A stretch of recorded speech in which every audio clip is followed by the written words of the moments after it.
जय Hind 12th class. चलिए आगे बढ़ते हैं नेक्स्ट टॉपिक की ओर। पिछले वीडियो में विद्युत बल रेखाएं, एक समान विद्युत क्षेत्र, असमान विद्युत क्षेत्र, विद्युत बल रेखाओं की विशेषताएं वगैरह देख ली थी। ठीक है, चलिए इस वीडियो में अपन बात करने वाले हैं। हमारे पास क्वेश्चन है, एक समान विद्युत क्षेत्र में स्थित विद्युत द्विध्रुव पर लगने वाले बल युग्म के आघूर्ण का व्यंजक ज्ञात कीजिए।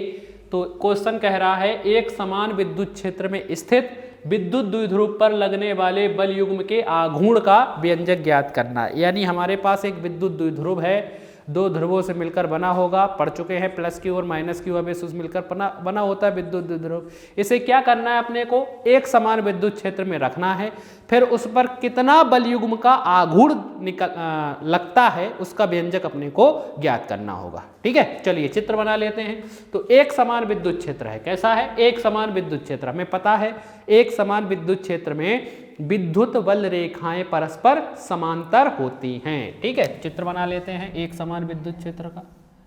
तो एक समान विद्युत क्षेत्र में विद्युत बल रेखाएं परस्पर समांतर होती हैं। चलिए देखिए, ये रहा,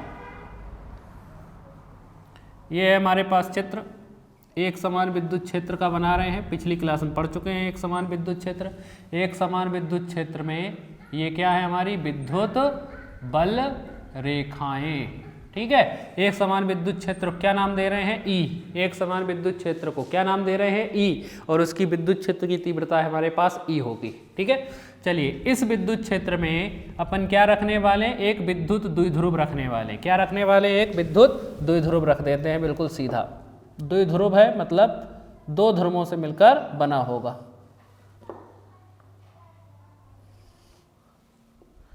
स्केल से आप लोग खींच लेंगे बिल्कुल सीधा। चलिए देखिए, ये है हमारे पास, इसको नाम दिया ए और यहाँ इसको नाम दिया बी।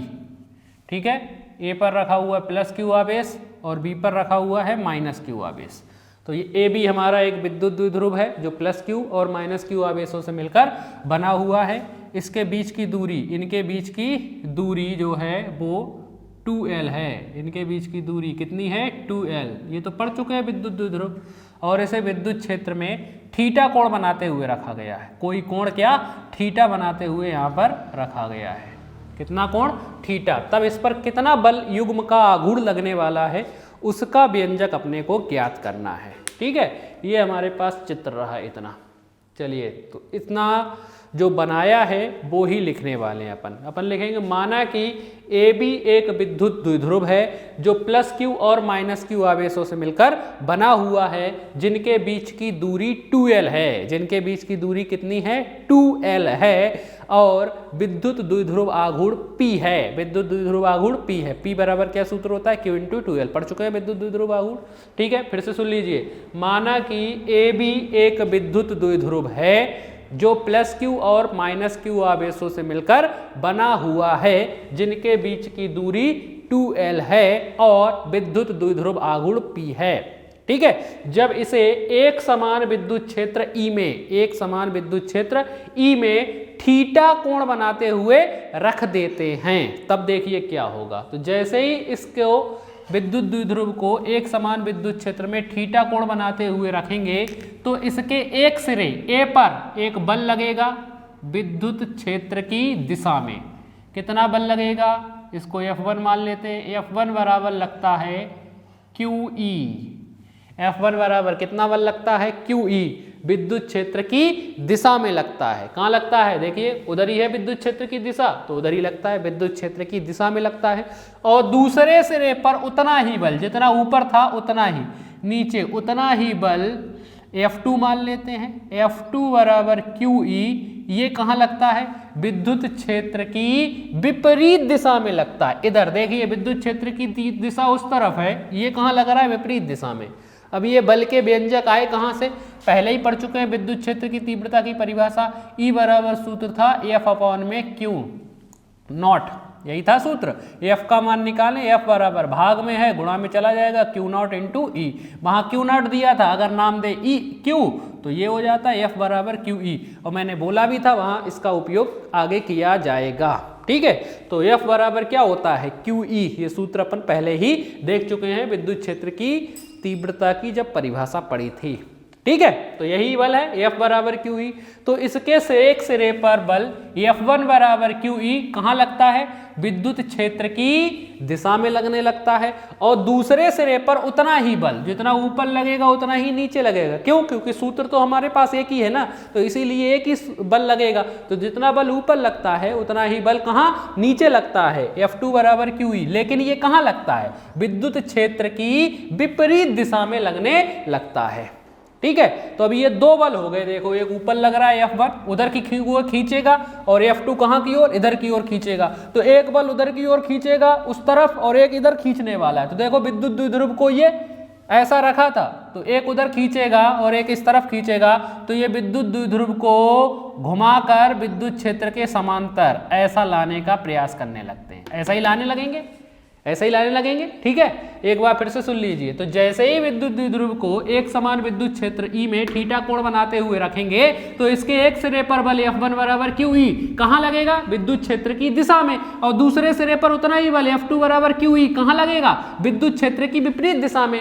दोनों बल परिमाण में तो समान है, ये भी QE ये भी QE परिमाण में समान है, लेकिन दिशाएं कैसी हैं? अलग अलग हैं। लेकिन दिशाएं अलग अलग हैं, जिससे बल युग्म का निर्माण हो जाता है। बल का जोड़ा, एक F1 और एक F2, दो हो गए, तो युग्म बन गया, जोड़ा बन गया, जिससे बल युग्म का निर्माण हो जाता है। ये बल युग्म क्या करता है? ये बल युग्म विद्युत द्विध्रुव को घुमाकर विद्युत क्षेत्र के समांतर लाने का प्रयास करता है। ठीक है, अभी ऐसा रखा हुआ है, तो एक उधर से खींच रहा है, एक इधर से खींच रहा है, तो ये ऐसा ही लाने का प्रयास करेगा।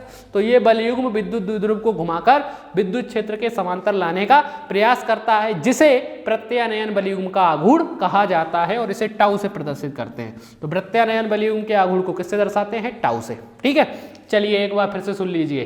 तो सबसे पहला काम है, ये चित्र बनाएंगे इस तरीके का, फिर सुनिए क्या लिखेंगे। जो बनाया है वही लिखेंगे। माना कि AB एक विद्युत द्विध्रुव है जो +Q और -Q आवेशों से मिलकर बना हुआ है, जिनके बीच की दूरी 2L है, और विद्युत द्विध्रुव आघूर्ण कैपिटल P है। जब इसे एक समान विद्युत क्षेत्र E में थीटा कोण बनाते हुए रखा जाता है, तब इसके एक सिरे पर बल F1 बराबर QE विद्युत क्षेत्र की दिशा में, और दूसरे सिरे पर उतना ही बल F2 बराबर QE विद्युत क्षेत्र की विपरीत दिशा में लगने लगता है। ये दोनों बल परिमाण में समान होते हैं, लेकिन दिशाएं अलग अलग होती हैं, जिससे बल युग्म का निर्माण हो जाता है। ठीक है, ये बल युग्म विद्युत द्विध्रुव को घुमाकर विद्युत क्षेत्र के समांतर लाने का प्रयास करता है, जिसे प्रत्यानयन बल युग्म का आघूर्ण कहा जाता है, और इसे टाउ से प्रदर्शित करते हैं। ठीक है, एक बार फिर से सुन लीजिए। चित्र बनाने के बाद क्या लिखेंगे? माना कि AB एक विद्युत द्विध्रुव है जो +Q और -Q आवेशों से मिलकर बना हुआ है, जिनके बीच की दूरी 2L है। ठीक है, विद्युत द्विध्रुव आघूर्ण कैपिटल P है। जब इसे एक समान विद्युत क्षेत्र E में थीटा कोण बनाते हुए रखा जाता है, तब इसके एक सिरे पर बल F1 बराबर QE विद्युत क्षेत्र की दिशा में, और दूसरे सिरे पर उतना ही बल F2 बराबर QE विद्युत क्षेत्र की विपरीत दिशा में लगने लगता है। ये दोनों बल परिमाण में समान होते हैं, लेकिन दिशाएं अलग अलग होती हैं, जिससे बल युग्म का निर्माण हो जाता है। और यह बल युग्म यानी बलों का जोड़ा, यह बल युग्म विद्युत द्विध्रुव को घुमाकर विद्युत क्षेत्र के समांतर लाने का प्रयास करता है, जिसे प्रत्यानयन बल युग्म का आघूर्ण कहा जाता है। Full stop. और इसे टाउ से प्रदर्शित करते हैं। ठीक है, चलिए अब आगे सुनिए। चलिए अब कुछ मैथमेटिकल पोर्शन डेरिवेशन वाला देखिए। तो क्या प्रत्यानयन बल युग्म का आघूर्ण कहा जाता है, इसे टाउ से प्रदर्शित करते हैं। अतः प्रत्यानयन बल युग्म का आघूर्ण, प्रत्यानयन बल युग्म का आघूर्ण, सूत्र देख लीजिए क्या होता है। प्रत्यानयन बल युग्म का आघूर्ण बराबर सूत्र होता है दोनों बलों में से कोई एक बल, दोनों बलों में से कोई एक बल, दोनों बलों में से कोई एक बल, क्योंकि दोनों के मान बराबर हैं, ये भी QE है ये भी QE, इसलिए दोनों बलों में से कोई एक बल इनटू दोनों बलों के बीच की लंबवत दूरी, दोनों बलों के बीच की लंबवत दूरी, दोनों बलों के बीच की लंबवत दूरी। तो प्रत्यानयन बल युग्म का आघूर्ण बराबर क्या सूत्र होता है, दोनों बलों में से कोई एक बल इंटू दोनों बलों के बीच की लंबवत दूरी। ये आपको सूत्र याद करना पड़ेगा, ठीक है, 11th क्लास का ये सूत्र है। तो प्रत्यानयन बल युग्म का आघूर्ण बराबर दोनों बलों में से कोई एक बल इंटू दोनों बलों के बीच की लंबवत दूरी, ठीक है। चलिए देखिए, तो प्रत्यानयन बल युग्म के आघूर्ण को किससे दर्शाते हैं, टाउ से। ये टाउ उल्टा जे होता है, बराबर दोनों बलों में से कोई एक बल ले लें, दोनों ही क्यू ई है तो एक ले लिया क्यू ई, इंटू क्या है, दोनों बलों के बीच की लंबवत दूरी, यानी जो लंब डालने पर प्राप्त होगी। तो देखो एक बल F1 है उधर, एक इधर ला रहा है, तो इसको पीछे बढ़ा देते हैं डैश डैश करके। आप लोग स्केल से बनाएंगे सीधा, इसको इधर बढ़ा दिया लंबवत दूरी प्राप्त करने के लिए, और इसको नीचे ले ला देते हैं यहाँ पर, यहीं पर काट देंगे दोनों एक दूसरे को। तो इस बिंदु क्या नाम देते हैं, ए बी, क्या नाम दिया, सी, ठीक है। तो देखिए समकोण त्रिभुज जैसा बन रहा है, ये लंब ये आधार, यहाँ बनेगा कौन सा त्रिभुज, समकोण त्रिभुज। लंबवत दूरी कौन सी होगी दोनों बलों की, एक ये F2 है इसी को आगे बढ़ाया, और ये F1 है इसका। तो लंबवत दूरी कौन सी होगी, ए से लेकर सी तक। लंबवत दूरी कितनी होगी, ए से लेकर सी तक, लंबवत दूरी ए सी, यही होगी लंब डालने पर जो प्राप्त हुई है। तो इनटू लंबवत दूरी कितनी आ गई, ए सी, कितनी आ गई, ए सी। ये बन गया हमारा समीकरण नंबर 1। कोई दिक्कत यहाँ तक नहीं होनी चाहिए आप लोगों से, ठीक है। अब अपना काम है ए सी का मान निकालना, किसका, ए सी। तो देखिए समकोण त्रिभुज बन रहा है ए सी बी, अपने को मान निकालना है किसका, ए सी का। ए सी का यानी लंब का मान निकालना है। कब निकालना है ये लंब का मान, जब आपको कर्ण का मान दिया है। कर्ण का मान कितना है, 2l। आधार का मान तो दिया नहीं है, नहीं दिया, तो ऐसा सूत्र नहीं लगा सकते जिसमें कर्ण और आधार आए। अपने को ऐसा सूत्र लगाना पड़ेगा जिसमें कर्ण और लंब आए, क्यों, सॉरी हाँ, कर्ण और लंब आए, कर्ण और लंब आए, क्योंकि अपने को लंब का मान निकालना है। तो अपन ऐसा सूत्र लगाएंगे जिसमें लंब और कर्ण आए। तो लाल बटे कक्का 10th क्लास का सूत्र, साइन थीटा। साइन थीटा बराबर क्या होता है, लंब बटे कर्ण, लंब बटे कर्ण। लंब का मान निकालना है, कर्ण का मान पता है 2l है, ठीक है। चलिए तो ये लिखा कौन सा त्रिभुज, समकोण त्रिभुज ए सी बी में सूत्र लगा दें साइन थीटा। साइन थीटा बराबर क्या सूत्र होता है, लंब बटे में कर्ण। साइन थीटा बराबर लंब बटे में कर्ण। तो साइन थीटा बराबर लंब, लंब कितना है, ए से लेकर सी तक, लंब है ए सी, बटे में कर्ण, कर्ण, कर्ण का मान ए बी, ए बी का मान कितना है 2l, रख दें यहाँ पर सीधा 2l। ए सी का मान निकालना है, भाग में है 2l, गुणा में जाएगा, यानी ए सी बराबर आया 2l साइन थीटा। समीकरण नंबर 1 के बाद 2 बन गया, आ गया ए सी का मान। अब ये ए सी का मान उठाकर कहाँ रख दे, समीकरण नंबर 1 में। तो समीकरण 2 का मान समीकरण 1 में रखने पर, 2 का मान समीकरण 1 में रखने पर, चलिए रख देते हैं।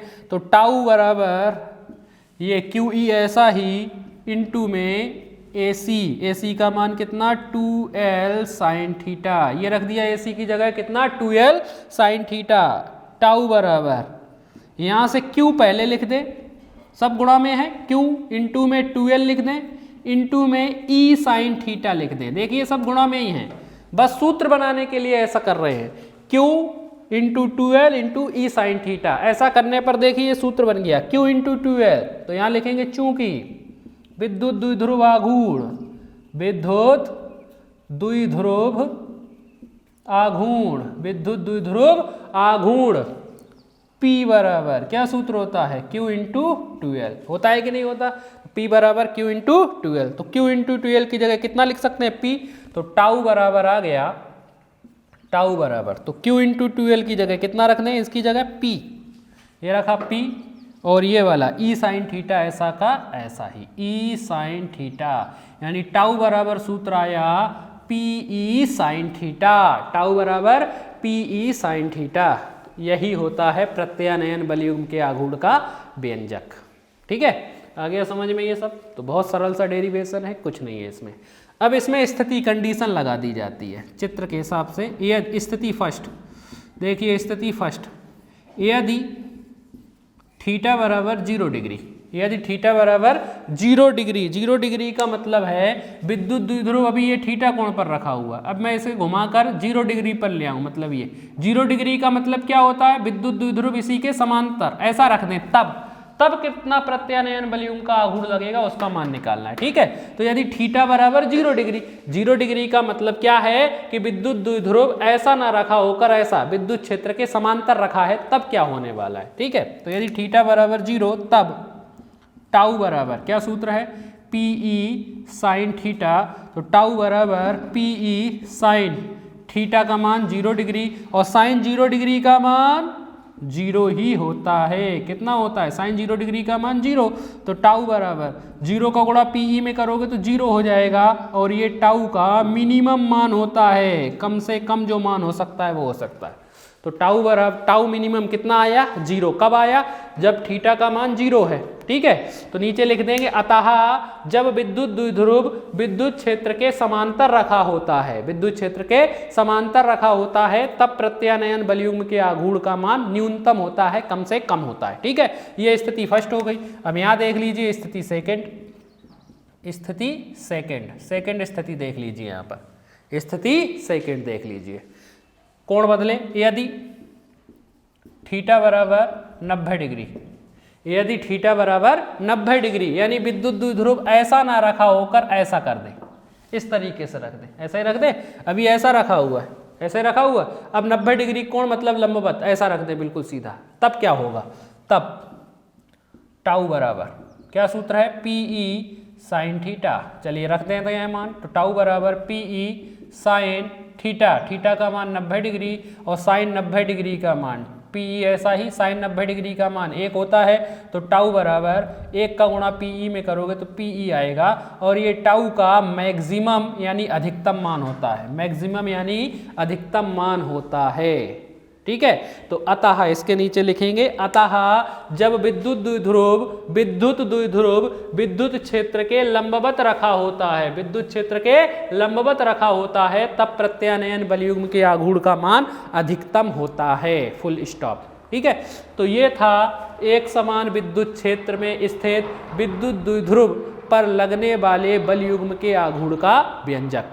ठीक है, आप लोग इसे को करके देखिए, अच्छी तरीके से याद कीजिए इसको, बहुत सरल सा डेरिवेशन है, कुछ है नहीं इसमें। ठीक है, चलिए नेक्स्ट वीडियो में अपन इसी से आगे बात करने वाले हैं, ये जहाँ पर छोड़ा हुआ है टाउ बराबर पी साइन थीटा, इसी से आगे बढ़ेंगे।